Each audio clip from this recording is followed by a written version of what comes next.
is that your announcement? That's our announcement, Judge. We're ready. All right, I guess a couple of preliminary matters then.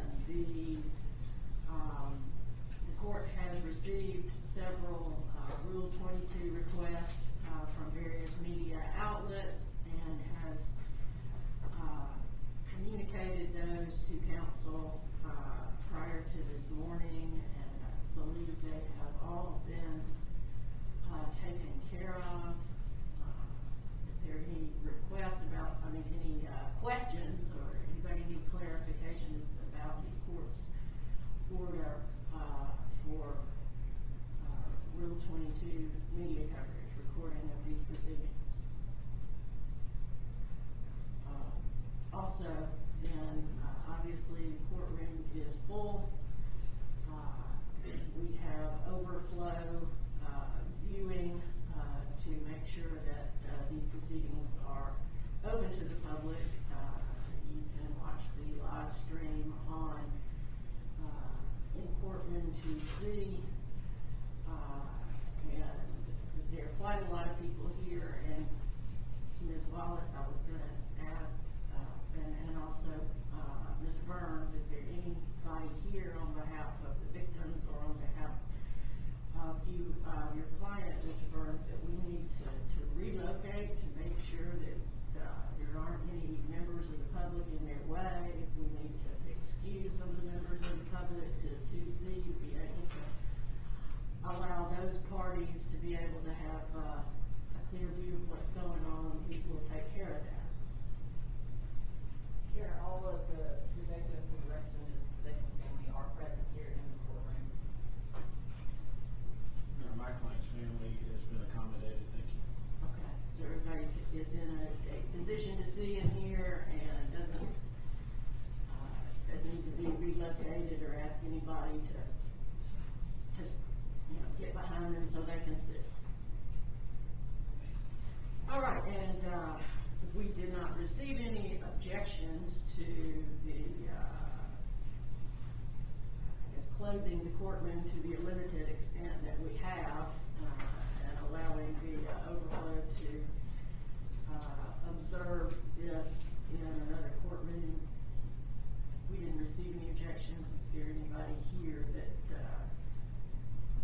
has any objection to that? All right, then. Ms. Wallace, you can proceed.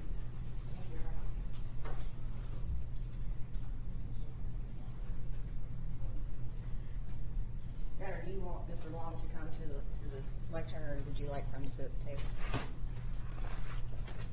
If you don't mind, I suspect you're going to go through quite a bit that will let him remain seated at council table at present. And Your Honor, I'm going to go over the prior paperwork with Mr. Long. Mr. Burke, you can place your... Well, okay, I'm sorry, it might be easier.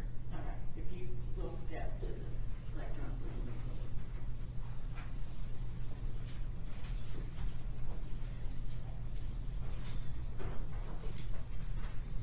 You raise your right hand to the best of your ability. Do you swear or affirm that the testimony you give to the court today will be the truth, the whole truth, and nothing but the truth to help you God?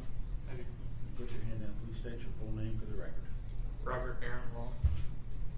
Mr. Long, I'm showing you what's been identified as a motion to accept negotiated plea agreement. Have you gone over this paperwork with your attorney? Yes, ma'am. And have you given him truthful answers to each and every question that may be asked on this piece of paper? Yes, ma'am. And the negotiation that's on this paper, is that the negotiation that you agreed to? Yes, ma'am. Finally, is this your signature? Yes, ma'am. Now showing you the possible effects of your conviction. Have you gone over this form with your attorneys? Yes, ma'am. You given truthful answers to each and every question that might be on this form? Yes, ma'am. And is this your signature on this form? Yes, ma'am. Showing you the petition to enter a plea of guilty. Have you gone over this form with your attorneys? Yes, ma'am. Have you given truthful answers to each and every question that are asked on this form? Yes, ma'am. Finally, is this your signature? Yes, ma'am. Showing you the notice of post-conviction remedies and advisement of rights. Have you gone over this form with your attorneys? Yes, ma'am. And do you have any questions about this form that have not been answered by your attorneys? No. And is this your signature on this one? Yes, ma'am.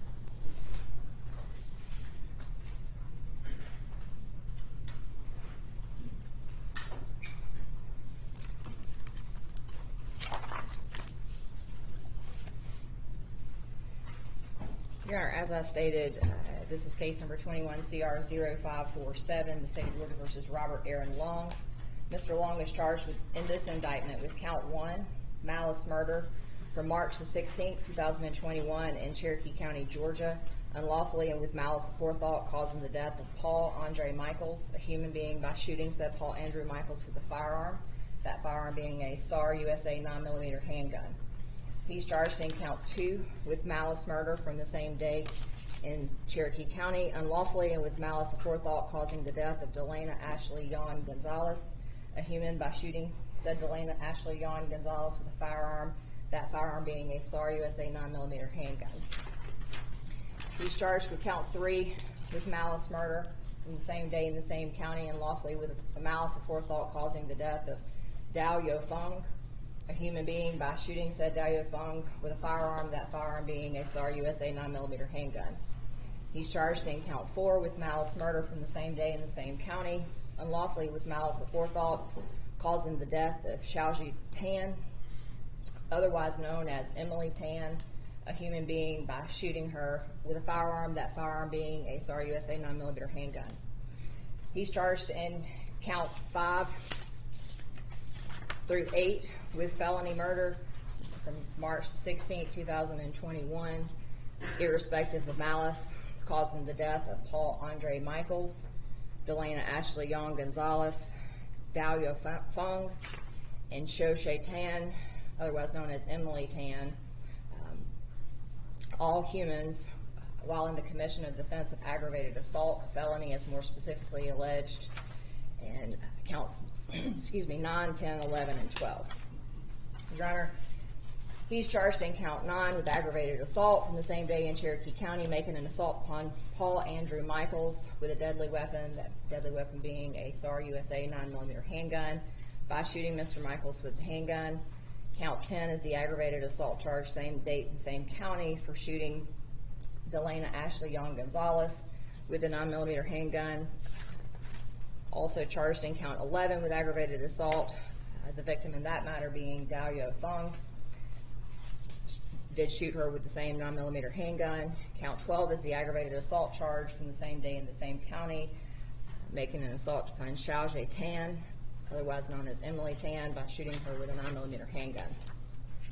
He's charged in count 13, Your Honor, with criminal attempt to commit murder from the same day in the same county, knowingly and intentionally attempting to commit the crime of murder in violation of OCGA 1651, and that he did with malice aforethought shoot Elcias Rosendo Hernandez Ortiz in the face with a SAR USA 9mm handgun, an act which constitutes a substantial step towards the commission of murder. He's charged in count 14 with aggravated assault from, again, March the 16th, 2021 in Cherokee County, making an assault upon Elcias Rosendo Hernandez Ortiz with a deadly weapon, which was a SAR USA 9mm handgun, by shooting said Elcias Rosendo Hernandez Ortiz with the handgun. He's charged in count 15 with aggravated battery for maliciously causing bodily harm to Elcias Rosendo Hernandez Ortiz by seriously disfiguring his face, a member of his body, by shooting him with a SAR USA 9mm handgun. Your Honor, he's charged in count 16 with aggravated assault from the same day in the same county, making an assault upon the person of Marcus Lyon with a deadly weapon, a 9mm handgun, by firing the handgun into the room in which Mr. Lyon was occupying inside of Young's Asian Massage, which placed Marcus Lyon in reasonable apprehension of receiving serious bodily injury. He's charged in count 17 with aggravated assault from the same day in the same county, making an assault upon the person of Mario Gonzalez Vasquez with a deadly weapon, which was a SAR USA 9mm handgun, by firing the handgun multiple times inside Young's Asian Massage while said Mario Gonzalez Vasquez was occupying a room within that business, which placed Mr. Vasquez in reasonable apprehension of receiving serious bodily injury. He's charged in count 18 with aggravated assault from the same day in the same county, making an assault upon the person of Amy Weber with a deadly weapon, which was the 9mm handgun, by firing the handgun multiple times inside of Young's Asian Massage while Amy Weber was occupying a room inside of the business, which placed her in reasonable apprehension of receiving serious bodily injury. He's charged in count 19 with aggravated assault from the same day in the same county, making an assault upon Xu Shui Wua with a deadly weapon, that deadly weapon being a SAR USA 9mm handgun, by firing the handgun multiple times inside of Young's Asian Massage while she was occupying a room inside that business, and placed her in reasonable apprehension of receiving serious bodily injury. He's charged in count 20 with aggravated assault from the same day in the same county, making an assault upon the person of Liao Xiaojing with a deadly weapon, that deadly weapon again being the SAR USA 9mm handgun, by firing the handgun multiple times inside Young's Asian Massage while said individual was occupying a room inside of the business, and placed her in reasonable apprehension of receiving serious bodily injury. He's charged in count 21, Your Honor, with aggravated assault from the same day in the same county, making an assault upon the person of Wei Lu with a deadly weapon, that weapon being the SAR USA 9mm handgun, by firing the handgun multiple times inside of Young's Asian Massage while she was occupying a room in that business, placing her in reasonable apprehension of receiving serious bodily injury. He's charged in count 22 with possession of a firearm during the commission of a felony from the same day in the same county, and lawfully having on his person a SAR USA 9mm handgun during the commission of the crimes of murder, criminal attempt to commit murder, aggravated assault, and aggravated battery, as more specifically alleged in counts 1 through 21 of this indictment, which crimes are felonies and involve the persons of Paul Andrew Michaels, Delana Ashley Yon Gonzalez, Xiao Jie Tan, Dao Feng, Elcias Rosendo Hernandez Ortiz, Marcus Lyons, Mario Gonzalez Vasquez, Amy Weber, Wei Lu, Liao Xiaojing, and Xu Shui Wuha. He's charged in count 23, Your Honor, the final count of this indictment, with criminal damage to property in the first degree from the same county in the same day, knowingly and without authority interfering with Gabby's Boutique, the property of Rita Barron and Alejandro Acosta, in a manner so as to endanger human life by firing a SAR USA 9mm handgun inside of Young's Asian Massage, a business located next door to Gabby's Boutique, causing a bullet to go through the wall into the business of Gabby's Boutique while the business was occupied. Your Honor, those are the 23 charges in this indictment. It is my understanding that the defendant is here today to enter a plea of guilty to all of the charges in this indictment. There are several charges, Your Honor, that will be vacated by operation of law and will merge. According to the state's calculation in this matter, of course, death is a possibility, but if death was not sought, life without parole plus 165 years would be the maximum sentence based on the charges that would not merge and are not vacated by operation of law. Your Honor, with respect to the negotiation, the plea negotiation, the state's recommendation as to counts 1 through 4 is that the defendant be sentenced to life without the possibility of parole on each count, that those counts run consecutive to each other for a total of 4 life without the possibility of parole sentences. Counts 5 through 8 will be vacated by operation of law. Counts 9 through 12 will merge into counts 1 through 4. Count 13, the attempted murder charge, the state's recommendation is that he be sentenced to 30 years to serve in confinement, that sentence be run consecutive to count 1 through 4. Counts 14 and 15, Your Honor, the aggravated assault and aggravated battery charge will merge with count 13. Counts 16 through 21, the aggravated assault charges, the state's recommendation is that he be sentenced to 20 years on each count, that those counts run concurrent to each other and concurrent with all of the other charges. Count 22, the possession of a firearm during the commission of a felony, the state's recommendation is that he be sentenced to 5 years in confinement, that sentence be run consecutive to count 13. Count 23, the criminal damage to property in the first degree, the state's recommendation is that he be sentenced to 10 years to serve in confinement, that count be run concurrent with all other charges in the indictment, for a total sentence of life without the possibility of parole times 4 plus 35 years in confinement in the state penal system. Is that your understanding of the recommendation, Mr. Long? Yes, ma'am. And is that the recommendation that you've agreed to? Yes, ma'am. Your Honor, that's the recommendation of the state. Are you ready for me, Your Honor, to go forward with the facts? Yes. May we be seated while she goes through? Yes. Thank you.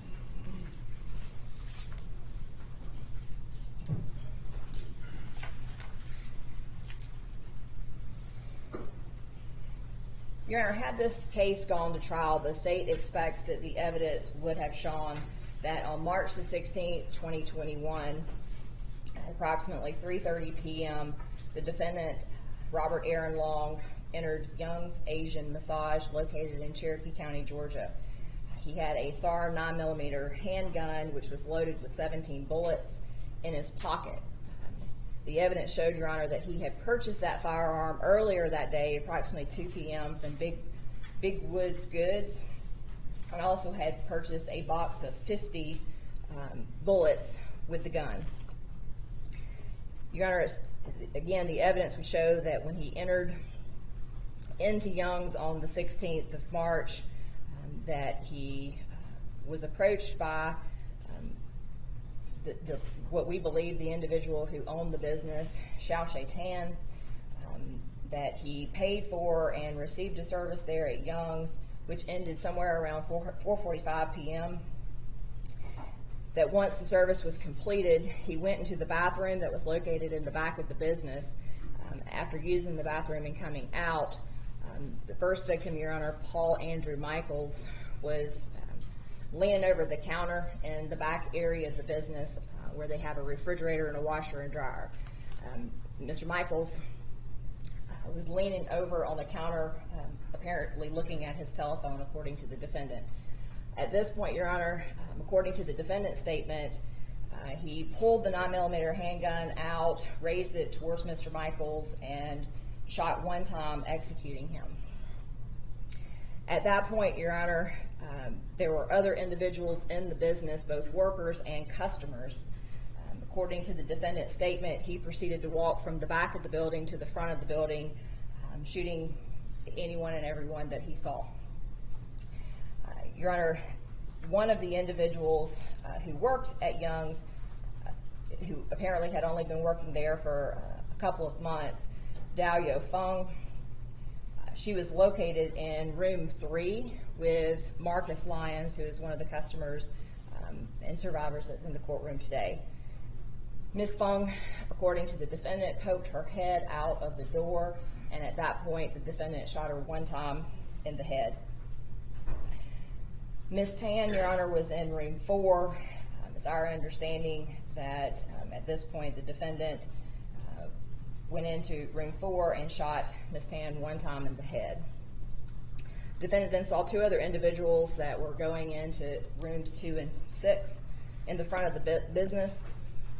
Elcias Hernandez Ortiz, Your Honor, was a customer that day who survived the attack. He was in room 2 with one of the employees that we believe to be Wei Lu. At that point, Mr. Hernandez Ortiz was behind the massage table and was crouched down, or on his way to crouching down, when he was shot one time.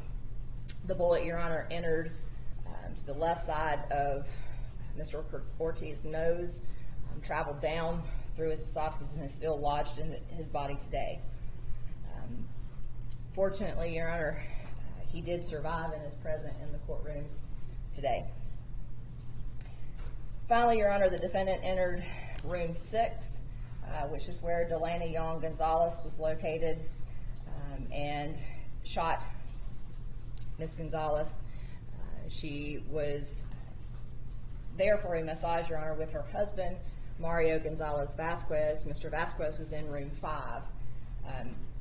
When Ms. Gonzalez was, apparently when she heard the shots, she had gotten off the table and was crouched in the corner, at which point the defendant walked over and shot her one time, the bullet entering through her torso and exiting out of her torso. Your Honor, it's that bullet that when it exited from the body of Delana Young Gonzalez, went through the wall of Young's and went into the next business, the business that was located next door, Gabby's. that being the basis for count 23, Your Honor. Unbeknownst to the defendant, Your Honor, there were 6 other individuals inside of Young's at the time of the shooting. 3 of the individuals were females that worked there: Wei Lu, Xu Shui Wua, and Liao Xiaojing. Along with these 3 employees were customers Amy Weber, Mario Gonzalez Vasquez, and Marcus Lyons. All of these individuals, Your Honor, were either in rooms where someone was shot, but they were hiding and were not physically injured, or they were in rooms that the defendant never opened the door and went inside. It's our understanding that Mario Gonzalez Vasquez was in room 5. Again, the defendant never entered in that door. Amy Weber and another worker were in room 1.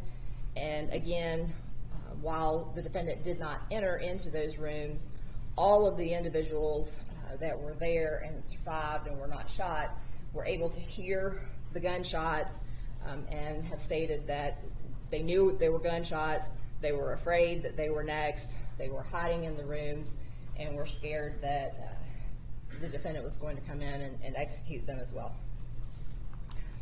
Your Honor, those are the basis. That's the basis for the aggravated assault charges in count 16 through 21. Your Honor, again, if this case had proceeded to trial, we expect the evidence would show that the defendant left Young's at around 4:50 p.m. He drove down Highway 92 to Bells Ferry Road to 575 and then to 75. And drove to Piedmont Road in Atlanta. At that point, Your Honor, we expect the evidence would show that he entered the Gold Spa, a massage parlor in Atlanta, at approximately 5:24, where he killed 3 victims in that facility. Then, Your Honor, he went across the street, almost directly across the street, to aromatherapy, where he entered at approximately 5:44 and killed 1 more individual in that facility. The defendant then left that business, Your Honor, at around 5:49 p.m. and headed south down Interstate 75. Your Honor, while the defendant continued his crime spree in Atlanta, Cherokee Sheriff's Office responded to the incident at Young's Asian Massage at approximately 4:58 p.m. Marcus Lyon, one of the customers inside the room, inside the spa that day, as soon as the shooting ceased, there was a bell on the door at Young's Asian Spa. Mr. Lyons could hear that the defendant had left, or that someone had left the room. He waited for a minute, got up and left the room, went to his car, retrieved his firearm, which was a 9mm handgun, came back into the business and was calling 911, reporting the incident that had just happened. That call, Your Honor, was dispatched to Cherokee County 911 at approximately 4:54, and Cherokee County Marshal's Office and the Cherokee Sheriff's Office arrived at Young's at 4:58. Your Honor, the Young's Asian Massage is in a shopping center, a strip mall, with several other businesses located on each side.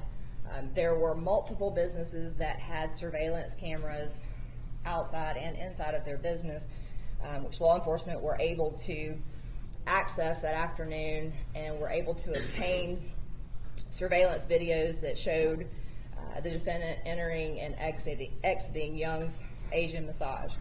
They were able to do still images from that video surveillance, and the Sheriff's Office then uploaded that to their social media and sent out the still shots to the media, trying to get an identification of the individual they believed to be responsible for the shooting.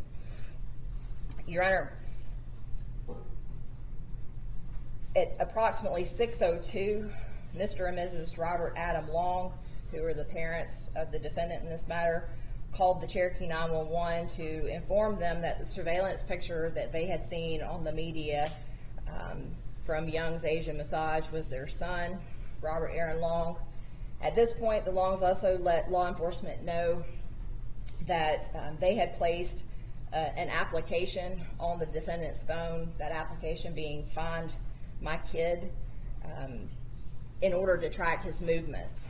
Your Honor, the parents indicated to law enforcement at this time that their son had suffered from sexual addiction for quite some time, and that in order to hold him accountable and to keep him from visiting massage parlors and engaging in sexual activity at these places, they had placed the app on his phone in order to track his movement. Law enforcement went to the home of Mr. and Mrs. Long, and at that point, the Longs opened the application on their phone, and law enforcement was able to see in real time exactly where the defendant was. And at that point, Your Honor, he was headed south on Interstate 75. Your Honor, Cherokee County Sheriff Frank Reynolds reached out to the Crisp County Sheriff Billy Hutchins for assistance in the defendant's capture based on the location that the law enforcement was able to see on the Find My Kid application. And at approximately 8:27, the officers with the Georgia State Patrol performed a pit maneuver on the defendant in Crisp County, and the defendant was immediately taken into custody by the Crisp County Sheriff's Office. He was held there at Crisp County until law enforcement from Cherokee County Sheriff's Office arrived, interviewed him, and took him back to Cherokee County. Your Honor, when law enforcement stopped Mr. Long, they located, or they saw in plain sight, the firearm, a handgun that was in the car. That car was later brought to Cherokee County and a search warrant was executed. The firearm was retrieved along with several other pieces of evidence, and that firearm, Your Honor, has been tested by the crime lab. It's been compared to the bullets that were retrieved both from inside Young's Asian Massage and also from inside the victims. And the GBI's opinion, Your Honor, are that the bullets that were retrieved match the firearm that was located in the defendant's car on March the 16th, 2021.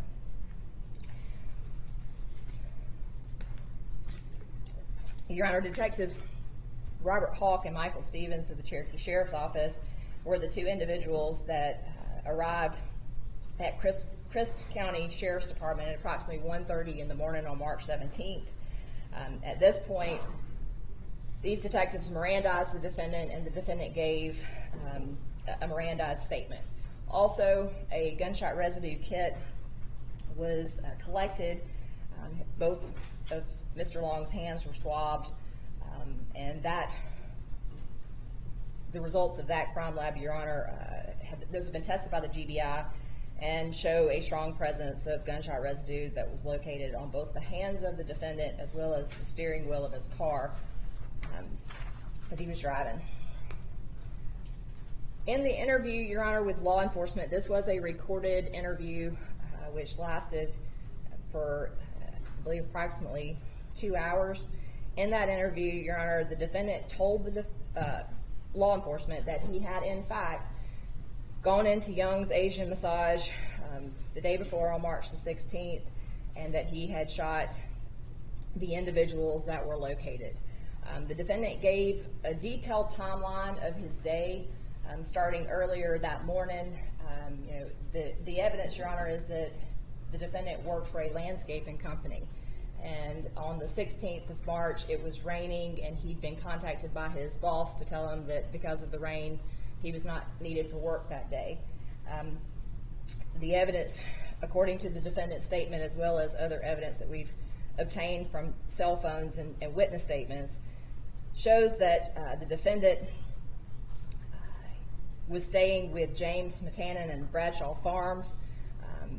He had been kicked out of his parents' home the week before based on his visiting a massage parlor, actually one of the locations in the Fulton County case. Was given an ultimatum by his parents to either go back into inpatient treatment to treat his sexual addiction or to leave the house, and he chose to leave the house. Again, James Matanen, Your Honor, is a friend of his, was an individual that went to church with the defendant and was somewhat of an accountability partner for the defendant. He understood that the defendant had a history of issues with watching pornography and with going to massage parlors to engage in sexual activity, and Mr. Smetanen was trying to do his best to help the defendant overcome his sexual addiction by allowing him to stay with him. Unbeknownst to the defendant that morning, Your Honor, James Smetanen was actually in the home. The defendant says he thought that Mr. Smetanen had gone to work. Could you spell that last name for me, please? I think, Your Honor, it's Smetanin. I'll double check the spelling to make sure that's correct. Thank you. Your Honor, James was located there at the house, had not gone to work, and heard what he believed to be pornography being watched in the defendant's room. According to the evidence, both from the defendant as well as the cell phone analysis that was performed, the defendant had been watching pornography since approximately 9:30 in the morning, continued to watch that until around noon. Around noon, he came out. Mr. Smetanen confronted him about what he had heard, asked him if he wanted to talk about, I believe the words he used were the elephant in the room, at which point the defendant indicated he did not want to talk about it, and left the home. From that point, Your Honor, he left home somewhere around 1 in the afternoon. The defendant indicated to law enforcement in his statement that at this point he felt that he had nothing to live for and planned on killing himself, as he didn't see any way that he was ever going to be able to overcome the sexual addiction. Because his intentions were to kill himself, he drove to Big Woods Goods, purchased the SAR USA 9mm handgun, a box of 50 ammunition, and then went to a liquor store, which was One Stop Package Depot in Holly Springs. When he went to this store, Your Honor, he bought a fifth of Four Roses bourbon and began consuming the bourbon as he drove to Young's Asian Massage Parlor. According to the defendant's statement, Your Honor, his intentions at this point were, again, to kill himself, but he indicated to get the necessary amount of shame and hate that he was, the plan was to go to Young's Asian Massage to receive his service and then to kill himself. Your Honor, the Find My Kid app, along with the cell phone records, show that the defendant arrived there at the parking lot of Young's Asian Massage Parlor somewhere around 2:30 in the afternoon. He sat in the parking lot for approximately an hour before entering the business there in Holly Springs. During his interview, Your Honor, he indicated that a part of the sexual addiction that he couldn't seem to control was going into massage parlors after watching pornography to fulfill his sexual desires, and that he indicated when he would go into these massage parlors that he always felt a lot of guilt and shame after he left the individual businesses. It was his hopes, according to his statement, that by going to one of these businesses that day, he would have worked up the nerve to kill himself, to end his life by visiting one of these businesses. The defendant indicated, Your Honor, that while he was in the parking lot consuming alcohol and thinking about what he was going to do, he changed his mind and decided that before he was going to kill himself, that he was going to go into Young's Asian Massage and kill the individuals inside that location. According to the defendant's statement, Your Honor, I believe the words he used were that his twisted mindset, he was seeking vigilante justice to end the sex industry. The defendant then described, Your Honor, to law enforcement in pretty great detail exactly what he did inside of Young's Asian Massage by shooting and killing all of the individuals that I've gone over with the court today. He did state, Your Honor, that he had consumed enough of the bourbon to be drunk but stated to law enforcement that he knew exactly what he was doing. He knew the difference between right and wrong, and while some of the details might be a little fuzzy, that he remembered a lot of what actually happened inside of Young's Asian Massage.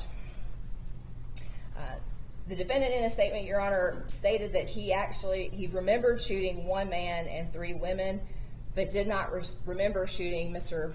Alcides Hernandez Ortiz. It appears, Your Honor, that the defendant thought that Mr. Hernandez Ortiz was actually a female in that room, and that being the reason he was unaware that he had shot 2 men and thought that that particular victim was a female. Your Honor, the defendant also gave details about what he did when he left Young's Asian Massage Parlor that day. Did indicate that he had gone down Highway 92 to Bells Ferry Road to 575 and then to 75 and headed to 2 other massage parlors in which he had frequented for sexual intercourse on numerous occasions. In those incidents, Your Honor, there were 4 other individuals who were shot and killed, and 1 other individual who the defendant attempted to shoot, but the gun malfunctioned and that victim escaped.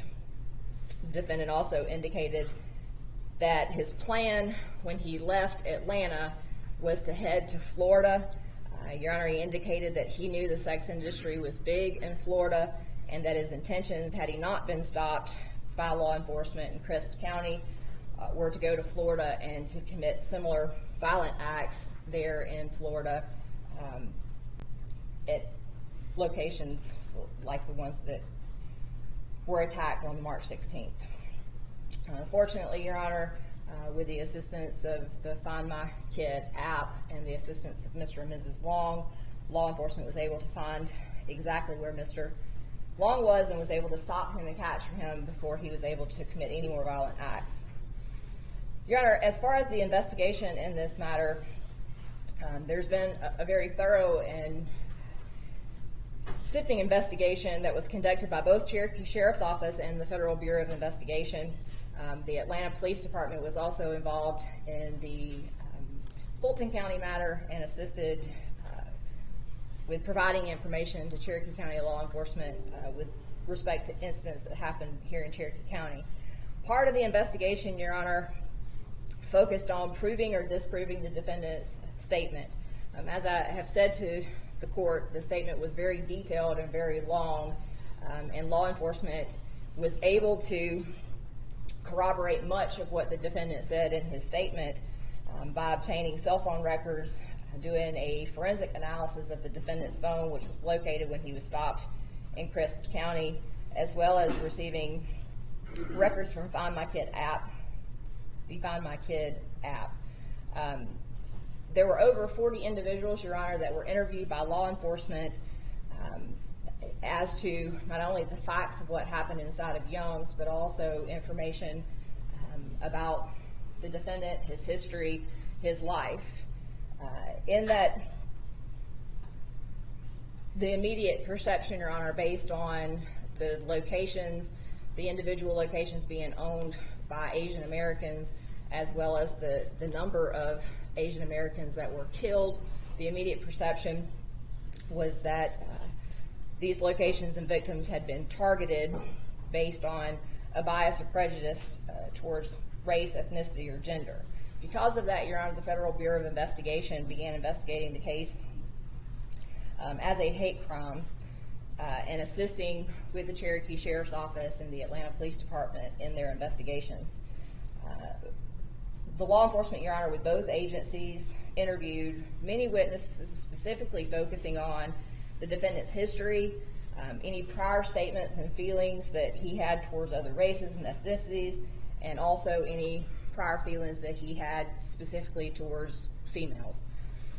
In the investigation, Your Honor, law enforcement spoke to at least 3 individuals of Asian descent who have known the defendant since he was a preteen. These are individuals, one of which is a friend of the defendant's, had pretty much grown up with the defendant in church.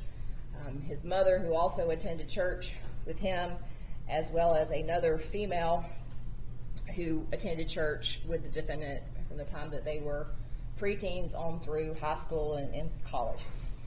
Your Honor, these individuals who were interviewed by law enforcement made it abundantly clear to law enforcement that they had been very close to the defendant, had been a part of his life for a long time, and that they had never had any issues, never been mistreated in any way from the defendant, and had never heard him make any type of statement indicating that he had any bias or prejudice against Asians or Asian Americans. In fact, Your Honor, they expressed that they had never heard him make any racist statements about any other race, not just Asian Americans. Your Honor, all of the individuals interviewed as a part of this investigation stated the same. Law enforcement interviewed individuals that went to middle school with Mr. Long, high school, attended church with him, knew him in college.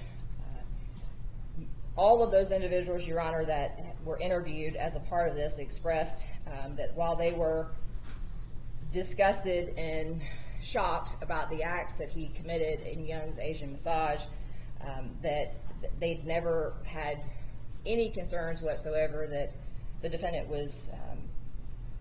had any prejudice or bias against Asians or Asian Americans. As a part of the investigation for hate crime, Your Honor, law enforcement also looked at the defendant's cell phone. Again, that cell phone was dumped and analyzed by both the Cherokee Sheriff's Office as well as the Federal Bureau of Investigation. The defendant, when he was in inpatient treatment at Hope Quest, also kept a very detailed journal that was collected as part of evidence and analyzed by both Cherokee Sheriff's Office and the Federal Bureau of Investigation with respect to this case. Also, Your Honor, included in the investigation that was looked at was an autobiography that the defendant wrote while he was in treatment as well. By autobiography, I mean the defendant states when he first began having issues that he attributed to a sexual addiction, indicated that these issues started when he was very young, that he began watching pornography as early as 12, that he had been caught by his mother viewing pornography, and his actions, according to him in his autobiography and journals, seemed to progress, that he, in his own words, was addicted to pornography, that it escalated when he was a senior in high school to wanting to act out, that he reached out to and engaged the services of multiple prostitutes the year after he graduated high school. Your Honor, according to the defendant, this behavior continued. He went into inpatient treatment in 2019 at Hope Quest here in Cherokee County. At that point, when he left Hope Quest, he went into basically a halfway house where he stayed for, I believe, about 8 months. During this time, it's our understanding from the defendant that he learned about massage parlors that offered sexual acts and sexual intercourse. The defendant indicated he learned about this through group sessions where someone mentioned the massage parlors and specifically mentioned a website. Group treatment sessions? Yes, Your Honor. When he was in Hope Quest for sexual addiction, my understanding from the defendant's statement is that someone else in that treatment at the same time during group therapy had mentioned a website called Rub Maps. That website, Your Honor, indicates it's reviews of places that offer services. It will specifically state what services and rate. It's our understanding that the defendant has gone on that website and based on both his personal knowledge and the recommendations of the website, has been to multiple massage parlors here in Cherokee County as well as in other counties in the state of Georgia. Your Honor, with respect to all of the evidence that I've just listed that law enforcement looked at, specifically with regards to a hate crime, it was all of the evidence that was gathered with respect to Cherokee County, Your Honor, came to the same conclusion that neither the federal government or local law enforcement found that this crime, Your Honor, was motivated by a bias or prejudice against Asians or Asian Americans. How about women? And Your Honor, I do talk about that next. As far as the gender goes, the conclusion really was more based on bias and prejudice against race or ethnicity with respect to that. Your Honor, the defendant does not have any social media accounts. The investigation did yield that he had social media at some point, but again, based on accountability and treatment plans, he had shut down all of his social media accounts, and at the time of this crime in March of 2021, law enforcement were unable to locate any active social media accounts, and therefore there was nothing that was obtained from social media with respect to this investigation to give any further insight to the defendant's motivation or possible bias or prejudice against any individual or any gender. Your Honor, again, the statements, there were no written statements or manifestos or any type of evidence collected from this defendant other than the journals that I've described from Hope Quest. Nothing in writing to indicate the defendant had any type of plan or any type of issues with taking out any particular race or ethnicity or gender. As a part of this investigation, Your Honor, the behavioral analyst unit of the FBI was consulted on the case. They reviewed the defendant's statement, his journals, several interviews by witnesses, along with the computer forensics of his cell phone, and I believe there was several more pieces of information that the behavioral analyst unit looked at. And Your Honor, in that consultation, it was the conclusion of the behavioral analyst unit as well that the crime was not motivated by bias or prejudice against Asian Americans or Asians. Your Honor, based on the investigation that was conducted by both the Federal Bureau of Investigation as well as the Cherokee Sheriff's Office, it's the state's position that had this gone to trial, the Cherokee County matter, the state would be unable to prove beyond a reasonable doubt that the defendant's actions inside of Young's Asian Massage, where he killed two Caucasian individuals, one was a female, one was a male, two Asian women, and injured one Hispanic male, was motivated by bias or prejudice against any particular race or ethnicity. With respect to gender, as the court has asked, we had this case gone to trial, Your Honor. It was the intentions of the state to file a notice of intention to seek enhancement pursuant to OCGA 1710-17 with respect to bias or prejudice towards gender.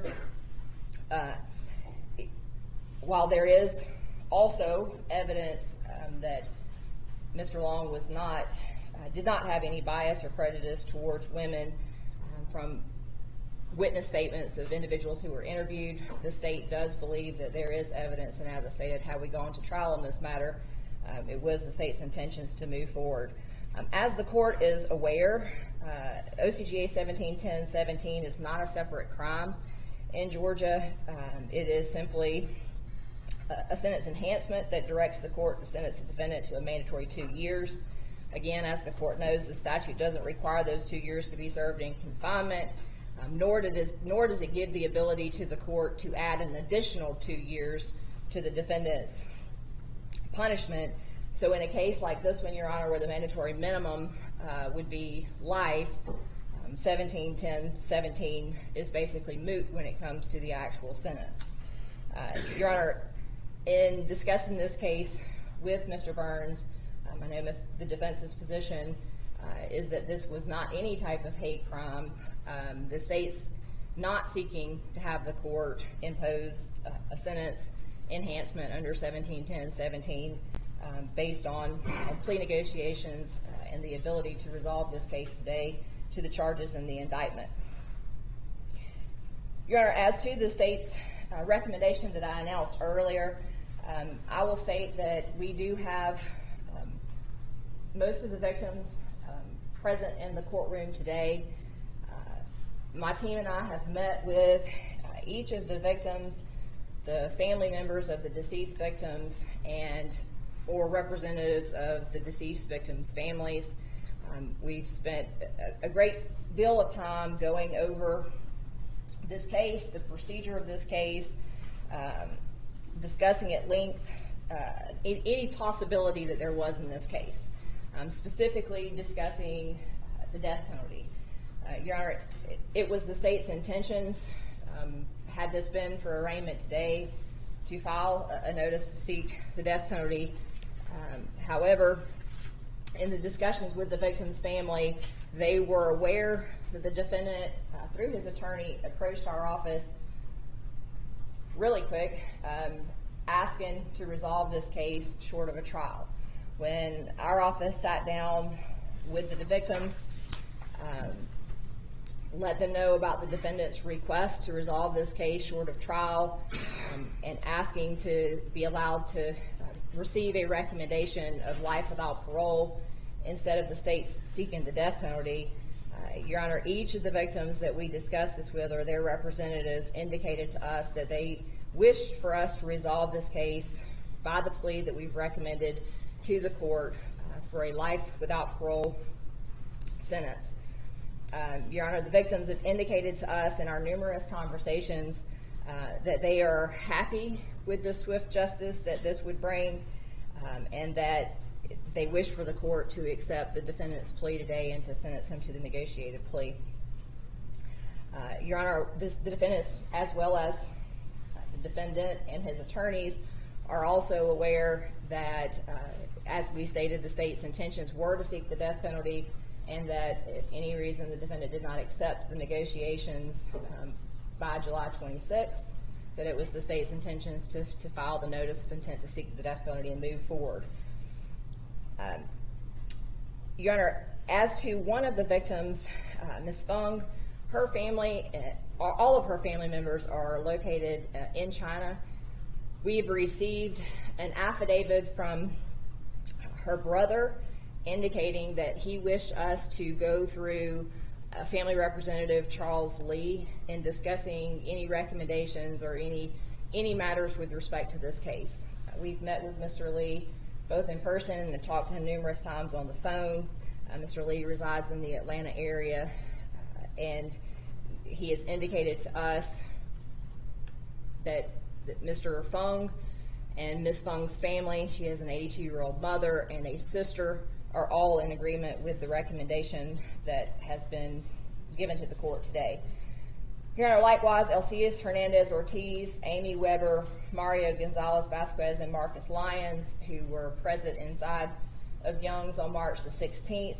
They are here today. We've gone over the recommendation with respect to this case, and they too are in agreement with the state's recommendation.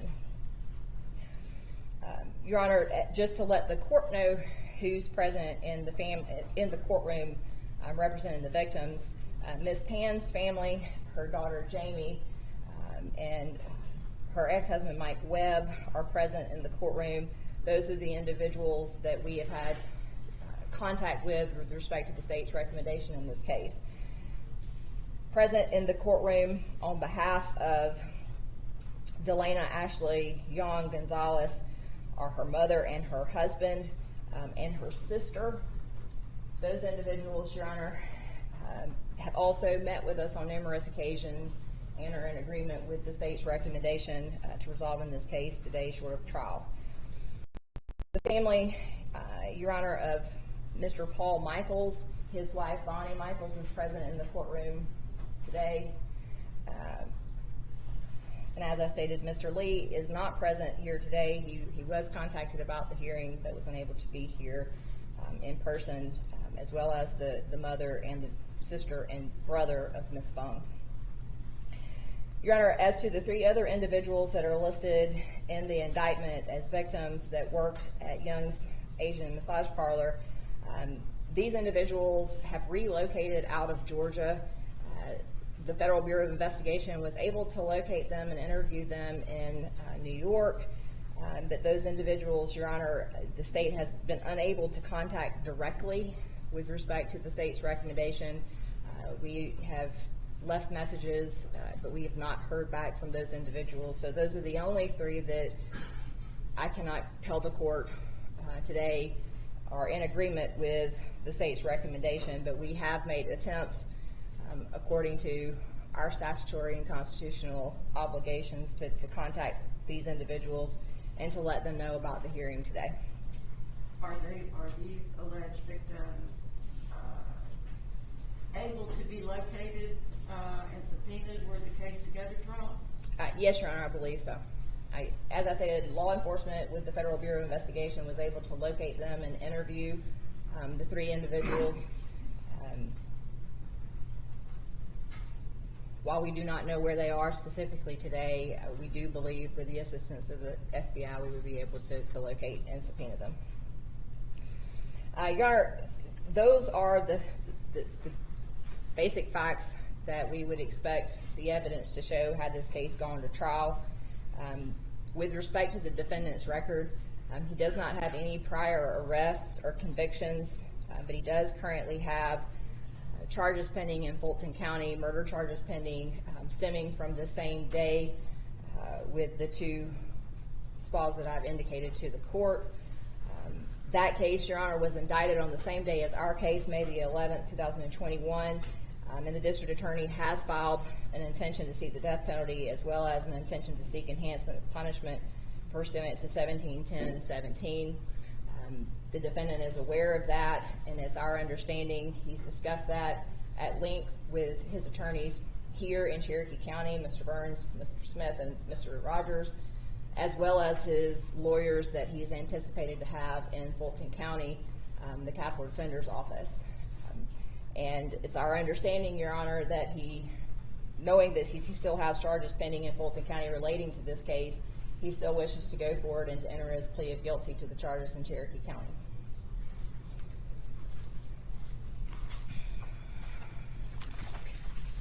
And just to state for the record, I believe we covered this in one of the pages of documents that Your Honor has. The defendant is aware that by entering a plea of guilty that he's waiving any issue that there may be with his statement that was given or any evidence that was collected. He's waiving any defects that there may be in the indictment, and is entering his plea of guilty today, knowingly and voluntarily.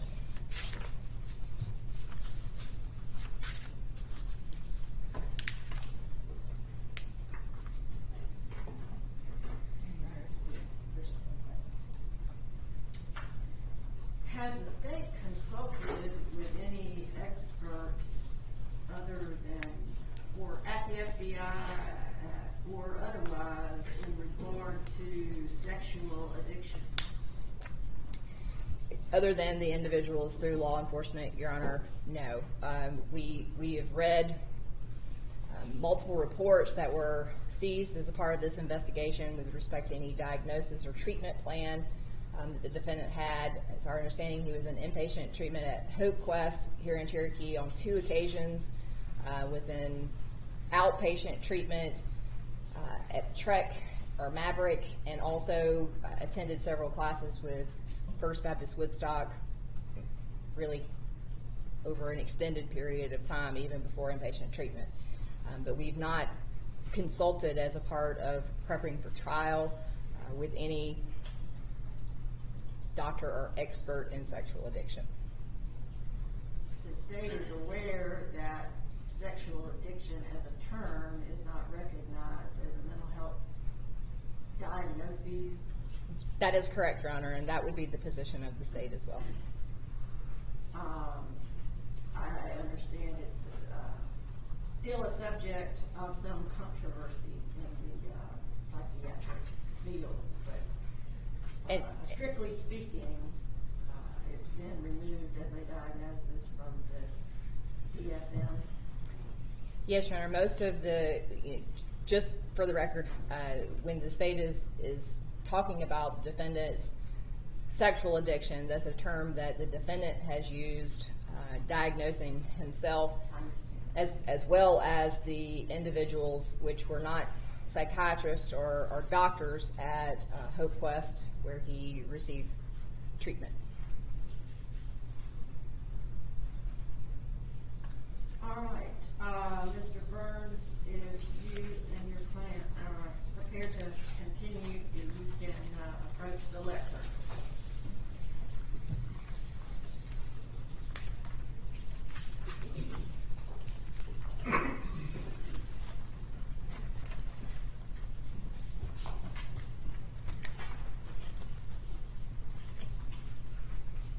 All right, Mr. Long, I'm going to ask you some questions and make sure that I know that you understand the rights that you have in regard to these charges. You are 22 years old, is that correct? Yes, ma'am. How far did you go in school? Some college. So you can read and write? Yes, ma'am. Are you under the influence of any drugs or alcohol today? No, ma'am. Are you being treated for any mental or emotional health issue? No, ma'am. Have you ever been? No. Have you ever been diagnosed with any mental health issue like depression or bipolar disorder or any ADHD, anything of that nature? Not any official diagnosis, no. Okay. Have you been given any prescription medication for Yes, ma'am. any mental health issue? Zoloft. Zoloft. Was that prior to your arrest or is Yes, that ma'am. since your arrest? That was before.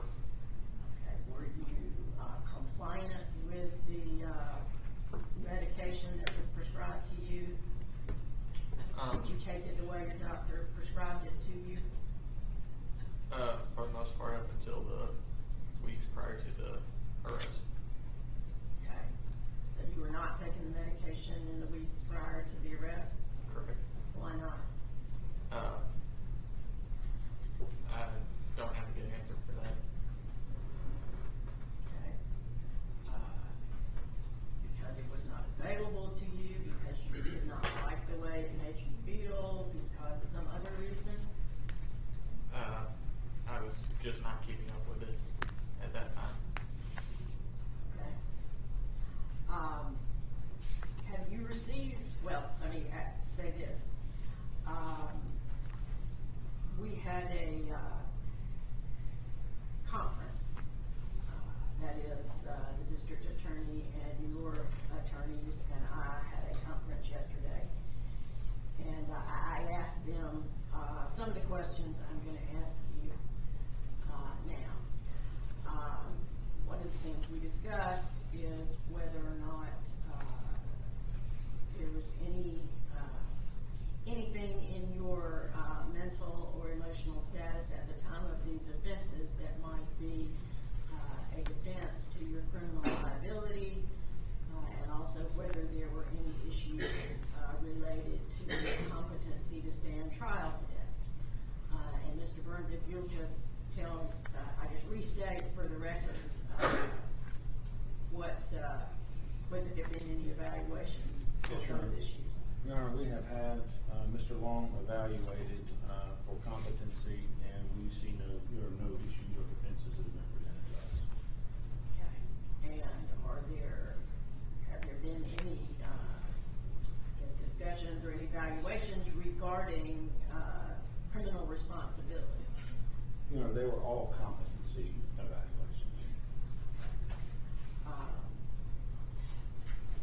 Do you have any concern as you stand here about whether or not your client was suffering from any mental or emotional disability at the time of these offenses that would interfere with his understanding the difference between right and wrong?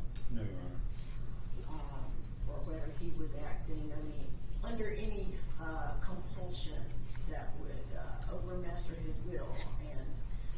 result in his not being criminally liable? No, we don't have any evidence of that. Okay. Mr. Long, have you discussed those issues with your attorneys? Yes, ma'am. And are you satisfied that those issues have been appropriately addressed in this case? Yes, ma'am. Have you received a copy of the indictment? I have. Gone over it with your lawyers? Yes, ma'am. And you heard Ms. Wallace read it on the record today? Yes, ma'am. You understand what you're charged? Yes, ma'am. Who are your lawyers?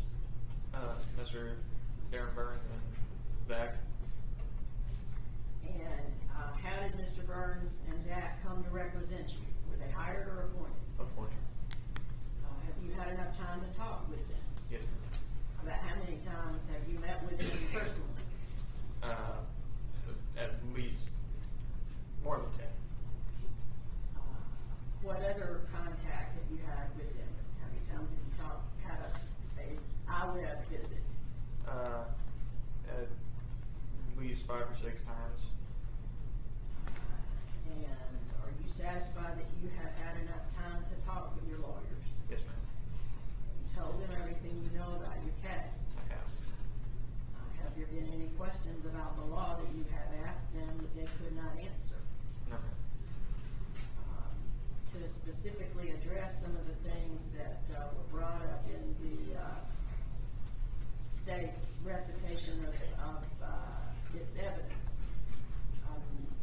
Mr. Burns, have you gone over, for example, the forensic reports regarding the firearms and the bullets? Your Honor, we have reviewed all of the state's evidence with Mr. Long. Specifically the forensics, yes. I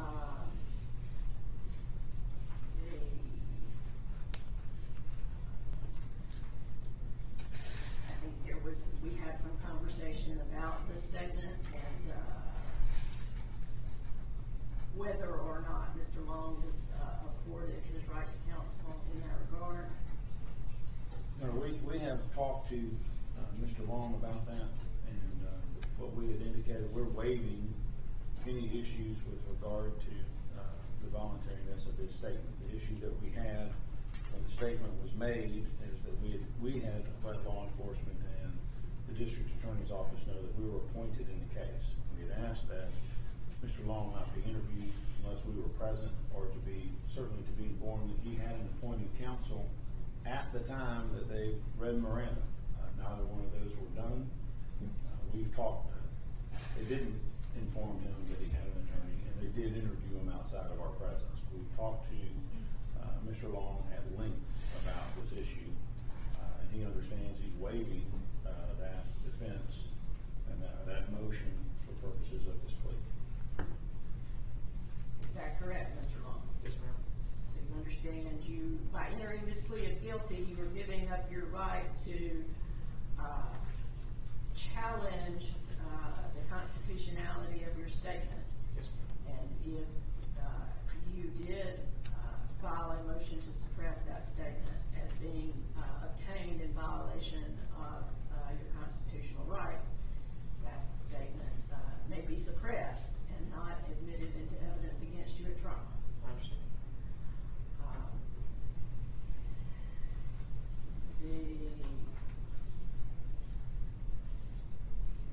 The state had mentioned when we spoke, I guess it was in regard to the tracking application and whether there were any constitutional implications from that.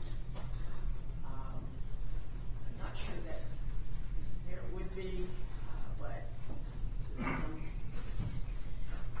this is still a relatively, it's a changing area of the law as far as the constitutionality of GPS monitors and other tracking devices. I am not aware of any law that would say a third party could provide that to law enforcement. So I don't know that that's an issue, but I presume that's something you've also discussed with your client. Your Honor, we certainly have talked about that with Mr. Long, and he has indicated to us basically from day one that he is ready to accept responsibility, and he would waive the issue of this app and any tracking issues, although we agree with you and we haven't specifically identified something to go over with him that he's waiving, but he understands how this happened, and he is not concerned. I guess I say that, but if you consented to, did you consent to the use of that application on your phone? Yes, ma'am.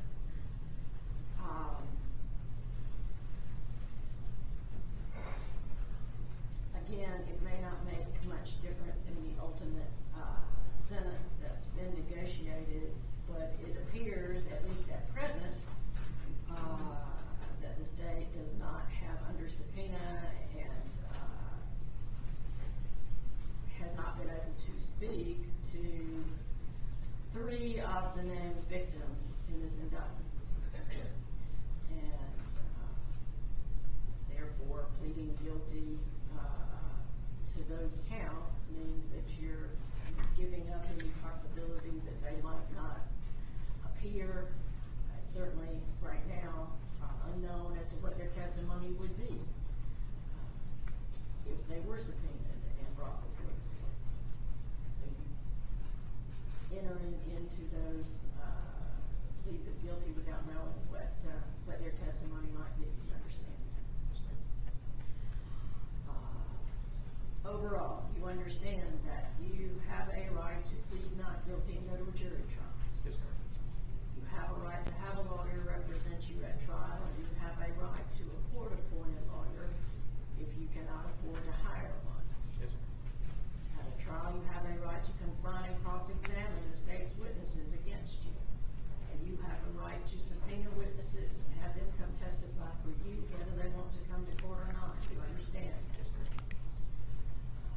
You can't be forced to testify. You have a right to remain silent at trial. And you are presumed innocent. The state has the burden of proving your guilt by evidence beyond a reasonable doubt. Do you understand? Yes, ma'am. You understand that if you went to trial and the jury found you guilty, you have a right to appeal your conviction. Yes, ma'am. You understand you give up all of those rights if you plead guilty. Yes, ma'am. Do you understand that I am not required to accept any plea agreement that based on the charges in the indictment, the court could impose a sentence of life without parole plus 165 years? Yes, You ma'am. understand that? I understand you're not serving any other sentence. Is that correct? Correct. You understand that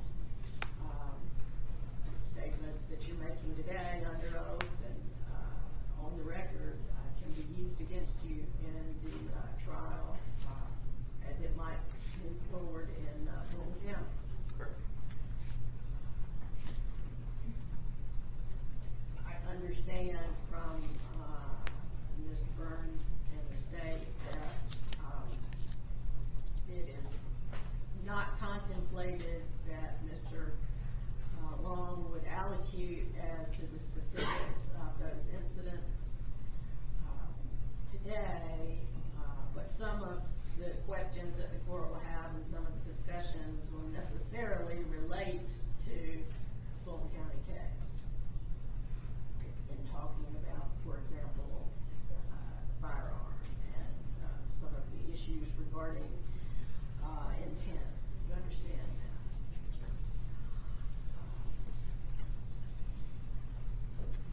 Do we have the possible effects of my conviction form? Did you go over that? Yes, ma'am. Do you have any questions about it? No, ma'am. Are you a United States citizen? Yes, ma'am. Has anyone threatened you or pressured you in any way at all to enter this plea of guilty? No, ma'am. Other than the plea agreement, has anybody told you you would get easier treatment if you pled guilty than if you went to trial? No, ma'am. All right. Ms. Wallace has told me what her evidence would be. I'd just like to start sort of where you started in your statement to law enforcement. So where were you living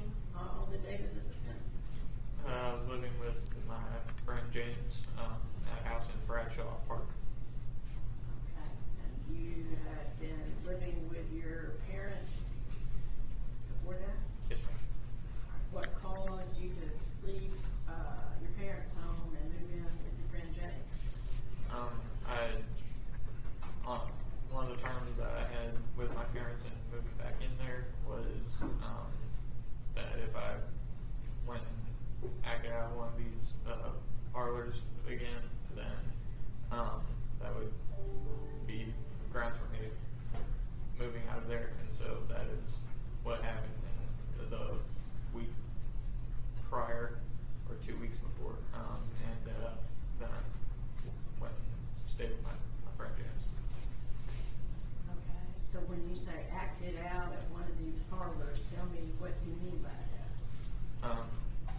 I paid money there and had sexual intercourse with one of the women there. And which, can you tell me the name of that location? It's in Bolton. Okay. Here. Was it Young's Massage? Like I should No, ask ma'am. that. Okay.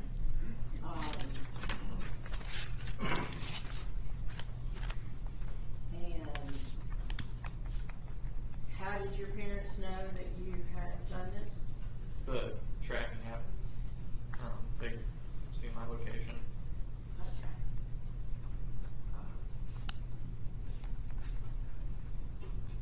Then, so how long have you been with James or at his house? About a week? Oh, a week, yeah. Okay. So where were you working? A company called General's Landscape. And so you did not go to work that day, is that correct? Correct. We were rained out. So then what did you do? That morning I thought I heard James get up and go downstairs and leave the house. I thought he had work that day, and that morning I decided to watch pornography for most of that morning, up until noon, as the as my statement said, and then I went downstairs and found James still there, and he heard everything and asked me if I wanted to talk about it. At that point, I did not, and was very embarrassed, ashamed,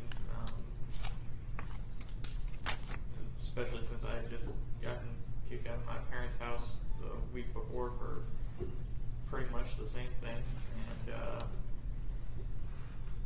ended up getting in my car, wanted to leave, and just get out of the situation, and so that's when I decided I wanted to kill myself due to a lot of feelings of hopelessness in my sexual struggles, and headed towards Big Woods Goods to try and purchase a firearm for that purpose. And I'd like to ask you this.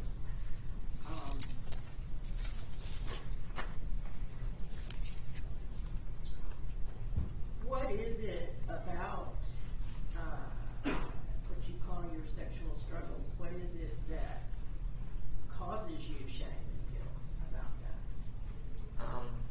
I mean, the avenues that I take to meet those desires, it never felt like I had a lot of control over those urges, and became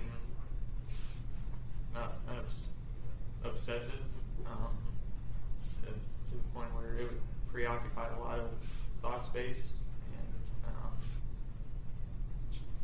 it's hurt a lot of the relationships in my life, and I still found myself going back to it even after all the efforts I've made towards treatment and coping skills with it, and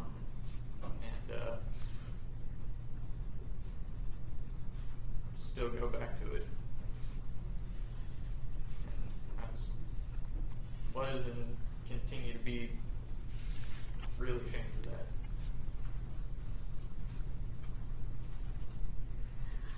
I know this is hard to talk about. It's hard for me to talk about.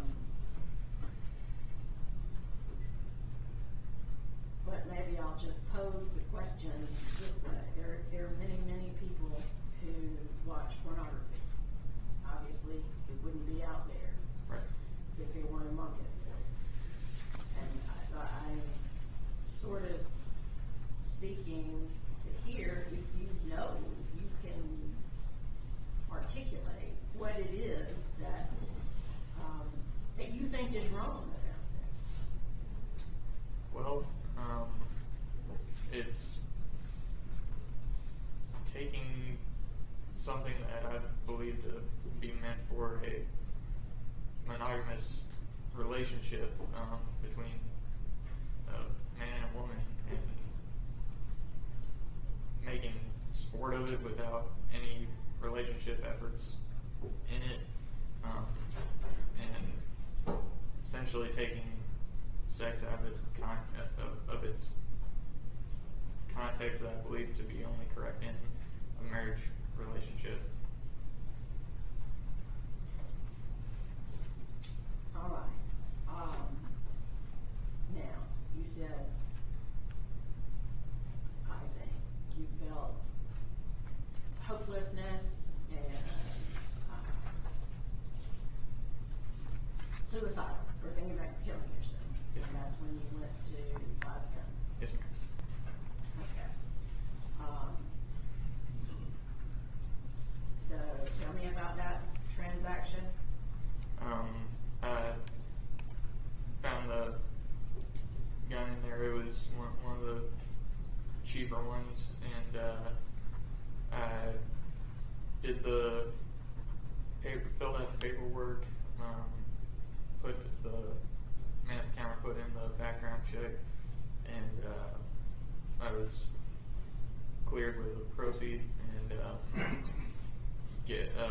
tried swiping both my debit and credit cards, and I had way overdrawn on both of those, and so asked if they'd be able to hold on to it behind the counter, and then went up to a bank to go ahead and cash the check that I had received Monday for work, and came back with cash in hand and paid for it that way.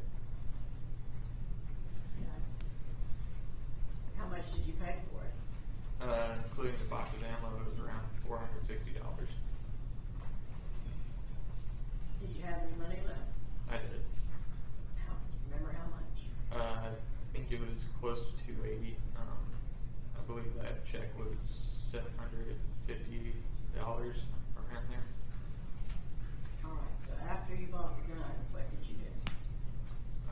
I decided to get drunk to try and calm my nerves so that I would be able to.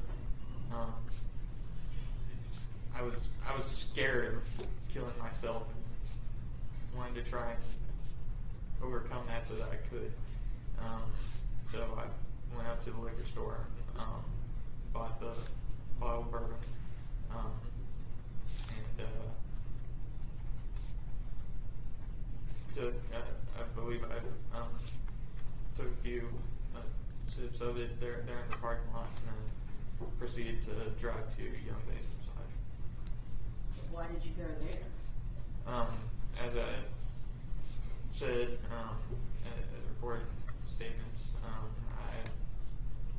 decided to try and go there to act out, sexually receive sexual favor, and hopefully, my hope was that I would hate myself enough at that point, and possess enough self-loathing to end my own life.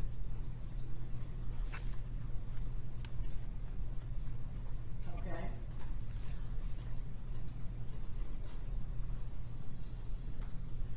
All right. Now, how far was the massage parlor from the liquor store? How long did that take you to get there? I believe that's only a 15 or 20-minute drive. Okay. So what happened after you got to Young's Massage? I parked pretty much right in front of the store, and sat there for about an hour drinking out of the bottle, trying to decide if I wanted to go in or just end it then and there. Started feeling drunk, and was that time period while I was sitting in the car was when I began thinking about killing inside there. And Had you been to Young's Massage before? yes, ma'am. More than once? Yes, ma'am. And had you received sexual services there? I have. What kind? Mutual masturbation is the extent of what went on at that particular location. Okay. All right, so you said that as you drank the bourbon, that's when it began to think about hurting the other people inside. Yes, ma'am. Well, tell me more specifically what was that train of thought? The train of thought was, I don't tend to acknowledge this as remotely logical thought, but nonetheless, what was running through my mind was that if I want to stop the places and basically punish the people that I could find the self-control to going to stop seeing for the purposes of my own sexual gratification. Why did you think they needed punishment? I don't even know if punishment was the right word. It was in essence a blame shifting from myself to onto them for my actions prior to what was going on. Okay. Let me ask this: were you familiar with firearms in general, or this gun in particular when you bought it? Not the particular firearm that I bought, but I am very familiar with firearms. Okay. All right. So when you were in the car, had you loaded the gun? I did. When did you load the gun? At what location? At Young's, while I was sitting in there in my car drinking, I took the box out and opened it up and began loading both magazines. Okay. All right. And so somehow the notion came up that you wanted to hurt the people inside. When you say people, what people were you thinking about? Whoever was in there, whoever was in there, the women that I was usually receiving the sexual favors from,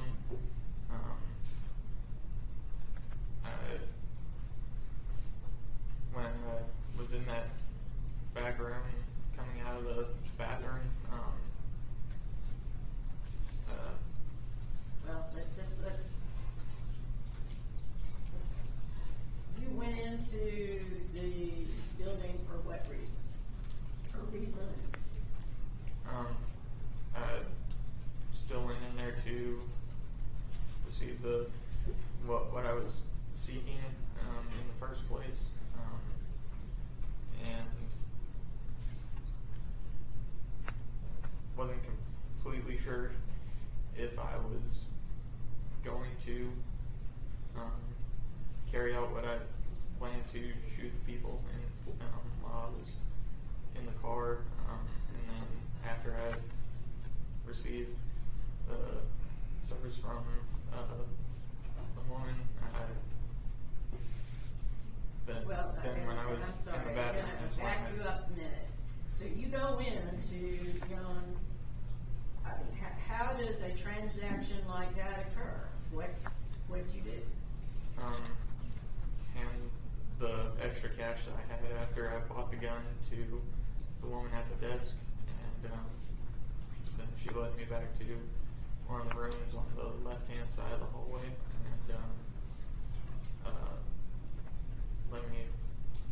and she exited the room at that point. And is there any conversation? Did you ask for a specific service? No, ma'am. Did you ask for a cost, a price, or did you just hand over all the money you had? I just handed over all the money I had.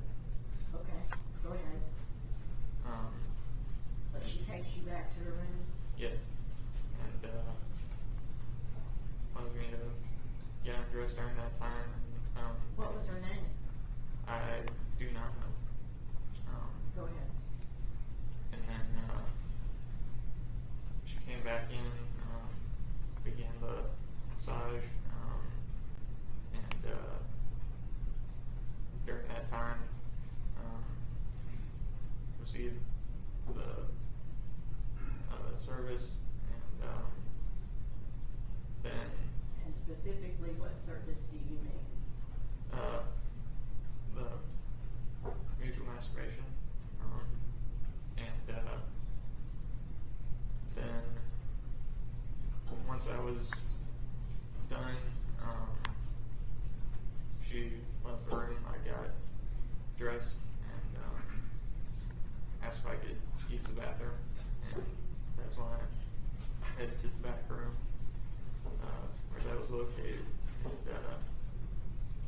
after I was done, I opened the bathroom door, and that is when I held the gun on the man leaning over the counter, looking at his phone.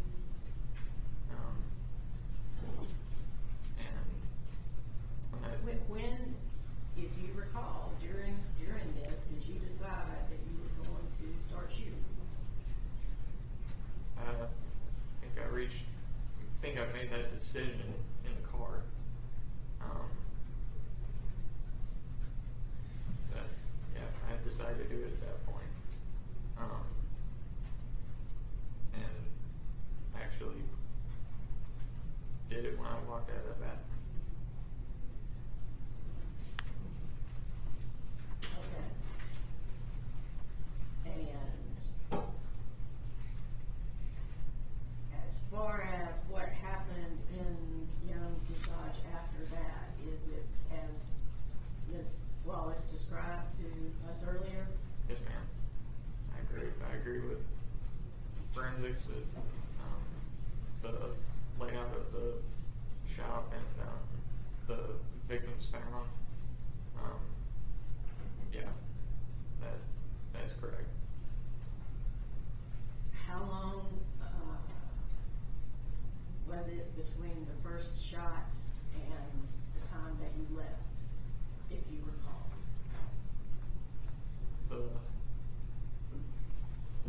It didn't feel like more than 5 minutes. Do you recall any of the thoughts that you had?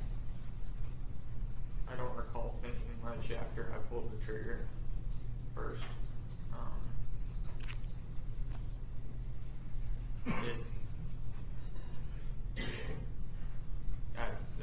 My mind felt like it was blank.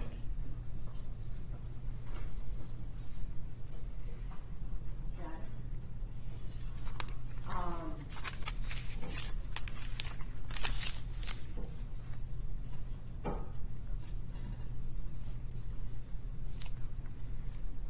I don't want to assume anything, so I will ask. Any of the victims named in this indictment, did you ever seen them before? Okay. Did you know them in any way? I may have seen them in the other times that I've been to the parlor, but not to where I recognize anybody specifically. Okay. Well, I'm not asking if there's a possibility you might have seen them. Right. Did you recognize any of these No. people?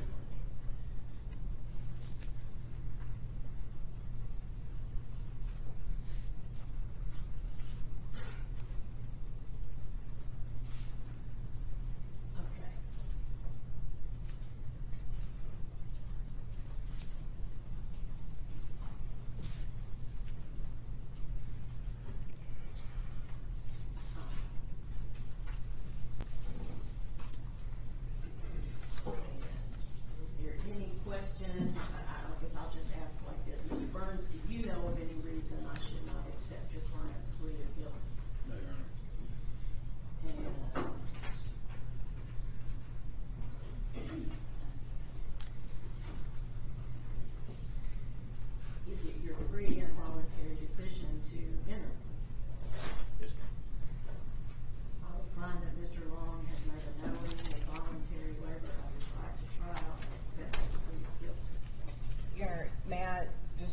record, make sure I know Your Honor was inquiring of the defendant about any past treatment, and there was treatment that he received at Anchor Hospital in November of 2020.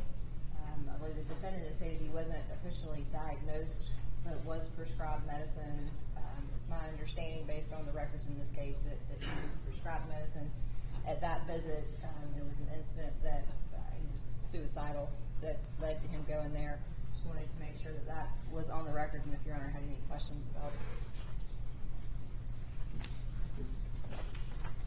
Thank you for presenting the record. I don't have any other questions unless there's anything else.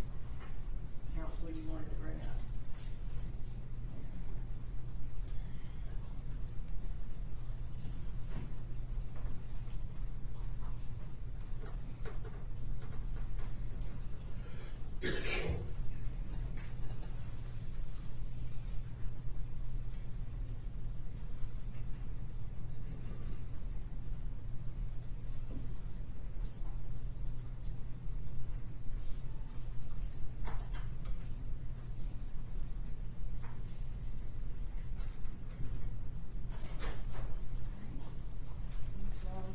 If you wish to enter a plea of guilty, you're signing here that you plead guilty to all charges the 27th day of July, 2021.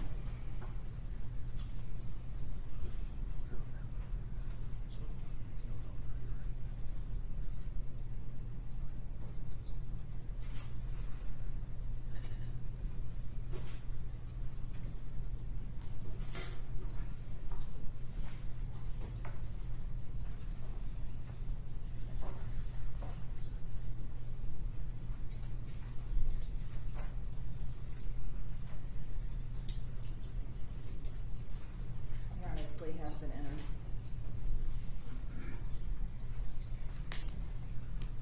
All right, then, are there victim impact statements to be published at this time? Yes, Your Honor, and if I could just have a moment to double check to make sure. Bonnie Michaels is going to be our first victim to give an impact statement, and if Your Honor's okay, if I can have her sit up here. Yes. Would you like us to? Yes. Thank you.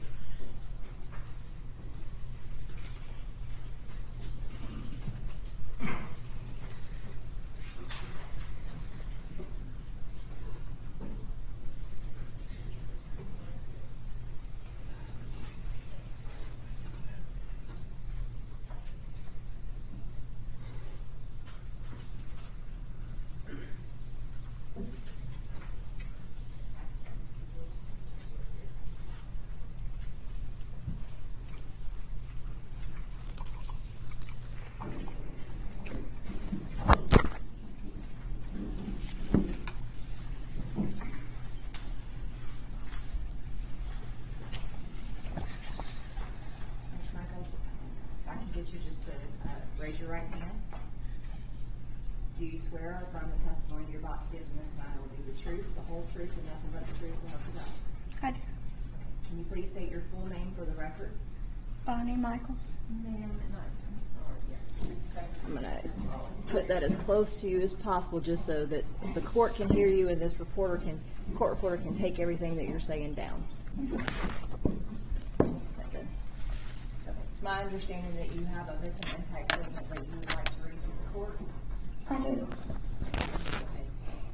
Okay.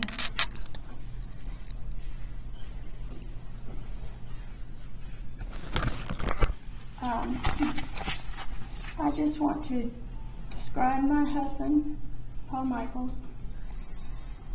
My husband, Paul, was an active kid in the Boys and Girls Club of America in Detroit, Michigan. He served in the Army right after high school. He moved from Detroit to Atlanta when his brother John told him about a job in security here, where he worked for Ackerman Security for years. Later, he started his own company out of nothing when he became an electrician, wiring homes, selling and installing security alarms, cameras, surround sound TVs, etc. He did that for years. He was very driven. He took his work very seriously. He was a workaholic like me, but also liked having fun at the end of the day.